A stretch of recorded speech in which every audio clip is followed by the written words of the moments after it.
Hello guys, today we are going to be doing an ombre burst. The colors that we're using today are from Peachy Olive. We're using Penny Lane, War Eagle, and Ermagerd. This first color is War Eagle. It's a really pretty chunky mix that is perfect for fall. So I'm going to start with the chunky mix. I'm going to go in, find the middle of my cup, and just sprinkle a little bit onto the cup. You're not wanting full coverage. It's more of a burst effect. After you get a coverage down, a line all the way around your cup, I'm going to go in with my fingers and kind of just sprinkle to give it that ombre effect, the burst effect we're looking for.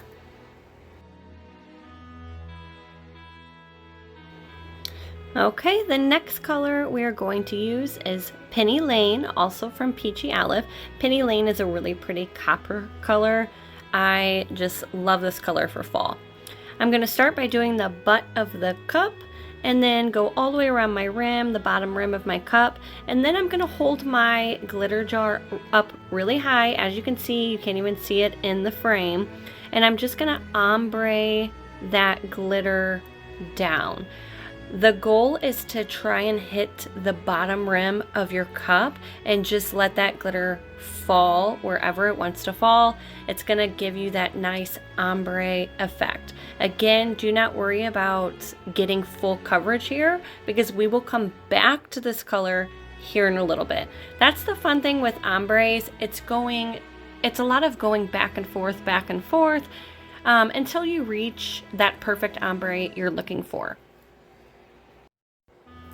Alright, this next color we're going to be doing is called Ermagerd. Yes, I said that right. Ermagerd from Peachy Olive. It is a must-have in your Peachy Olive collection. It's a gorgeous, gorgeous white. I'm going to start with the top rim, just like we did with the bottom, and go all the way around my cup, then holding my glitter jar up high and letting that color fall all the way down into our chunky War Eagle. That again is going to give you a nice ombre. Again, do not worry about full coverage because we can come back to this in a little bit.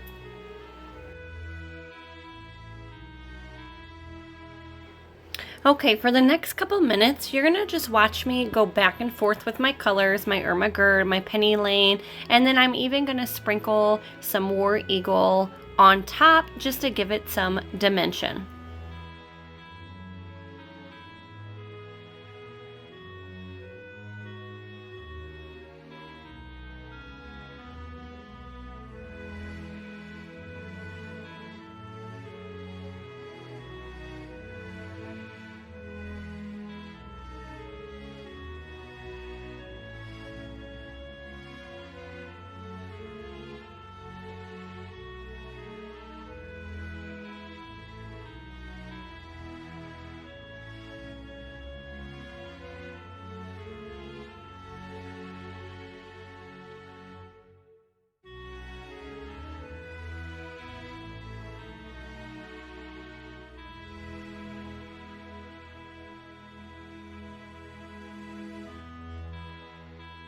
Okay, after you seal your tumbler, it is time for your first coat of epoxy. I am using Illumilite Amazing Clear Cast. They're fast set, and we do have a discount code which I will put in the description below. When you're done adding that first coat of epoxy, make sure you wait a minute and hit your tumbler with your torch to pop any micro bubbles you may have.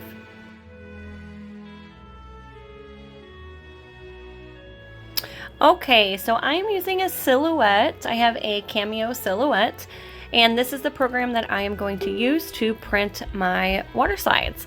I am going to click and drag my decal into my silhouette. This decal is from Mighty Mama Designs. You have to be in the Besties group to receive it. Then I am going to size my image down. I'm sizing it to be about 3.5 by 3.2. And I then am going to right click, copy and paste just because I like to print two of the same image in case we mess up. I'm going to hit File, Print, and have it sent to my laser printer. The water slide paper I am using, I can put the link in the description. It is from Amazon, and here is the model number of my laser printer.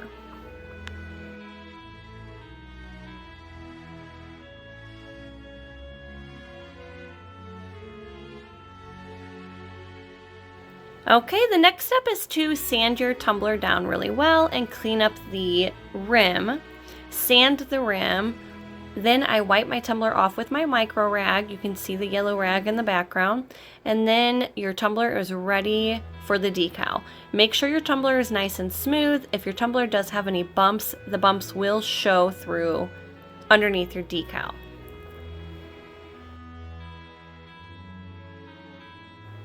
We are then going to epoxy our tumbler again. After you epoxy it, again, you are always going to want to use your torch to pop any micro bubbles that may be on your tumbler.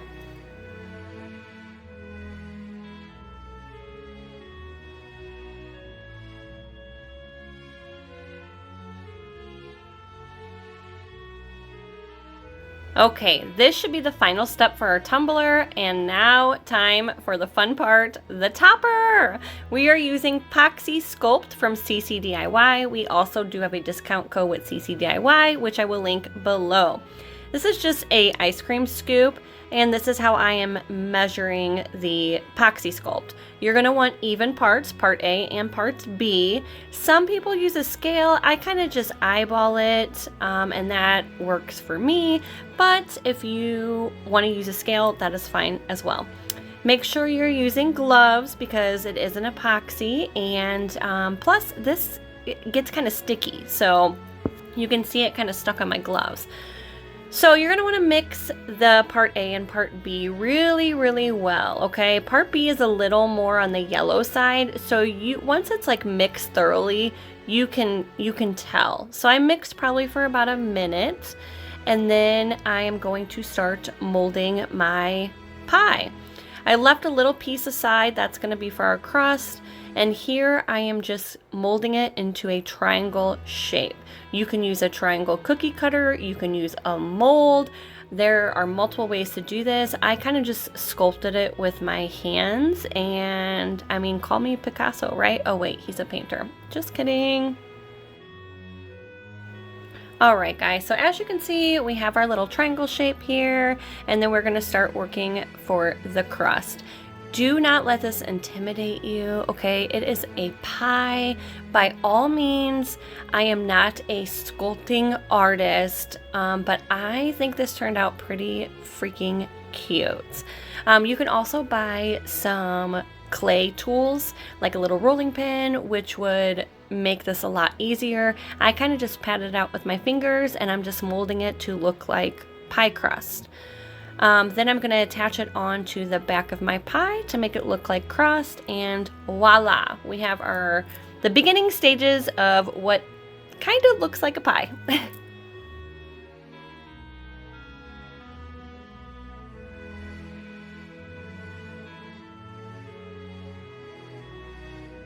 Let me add this little note in here too. I made a big pie. Look at this sucker. It's a big okay? You could definitely make your pie smaller, but I was like, hey, go big or go home, right?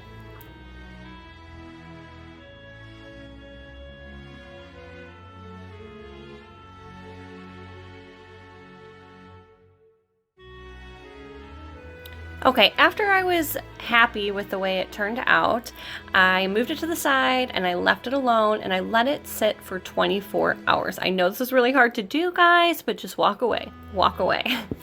The next step, we're going to take even parts of our epoxy sculpt again, but you're not going to need as much. So you see, this is probably about a quarter size, maybe a little bigger, and we are going to fill up our lid. Again, you're going to want this to sit for 24 hours, so I would recommend doing this at the same time that you do your pie. And I know, guys, I don't have my gloves on, don't come for me, okay? So what I'm going to do is I'm going to put it right directly on the lid, and I'm going to sculpt it all the way around the lid, making it nice, even, flush to the lid, and this is going to give us a nice, even working space. Okay, the fun part, right? Trying to find the right pie color. I will put in the description all the colors that I used for my pie, but this was a little tricky, I'm not gonna lie. The first pie I made, my husband said it looked like peach pie, okay? It was more on the orangey side, but I think it matched the label better. but I definitely wanted it to look more like a pumpkin pie. So then I darkened it up, as you can see off to the side. It's my little one that's already painted. But I think it's hard when you're working with like an orange, burnt orange, dark orange, brown color. It's hard to get that perfect color without it looking like something else, if you know what I mean. Okay, and I did 2 coats because the first coat of paint was still a little streaky, so I let that dry for about 15-20 minutes, and then I went in and I did a second coat to get rid of all those streaks. I did leave a space at the bottom for my pie crust and the back and the topper. Okay, the next part we're going to do is I'm going to take a dab of spackle, use my UV resin to make it hard, and attach that onto the lid. Then I'm also going to use my UV resin and attach the pie onto the dab of spackle. I'm then going to take my spackling bag, and I have it filled with spackle, and I'm just going to work my way around the lid, around my pie, whatever you think looks good. I cut a part of this video out because the first time I tried this, I added the spackle to my lid first and then tried putting the pie on top, and that was a complete mess. Hence the spackle all over my hands and all over the place. So learn from my mistakes, and you definitely want to add the pie first and then you're spackling around. And look how cute she is, guys. It turned out so cute. Okay, I had to put the lid onto the cup just to see what it looks like, but I would not recommend doing that because it was kind of tricky getting it off. After you let your spackling sit for 24 hours, yes, 24 hours, because the spackling needs time to get hard. We're going to go in and I'm going to tape off my lid just to keep it nice and clean. I have 10 mLs of epoxy mixed up, and we are going to epoxy the entire thing. I did put a thin layer of UV resin around my pie, and I tried to get in the cracks and crevices of the spackling the best I could. Now we're going to go in with the epoxy. This is Fast Set by Alumilite. When this dries, I will do another coat of regular epoxy, and I use Alumilite as well. With these toppers, I would recommend doing 2 coats of epoxy just because you want to make sure, especially with it being on a topper of a cup and getting wet, you want to make sure that the topper is sealed really, really good. So I'm just taking my thin, small paintbrush and I'm making sure I get into all the cracks.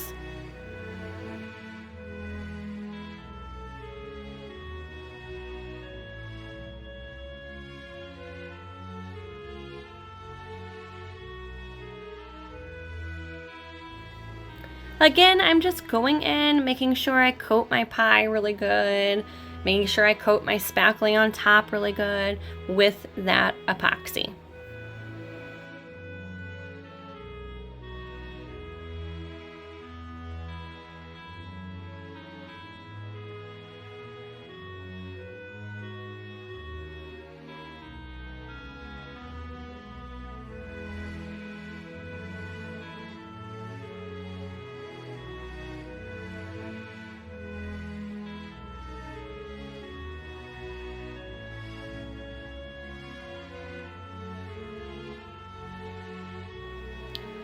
And voila, guys, look how cute she turned out. I cannot wait to see everybody's pie and apple creations.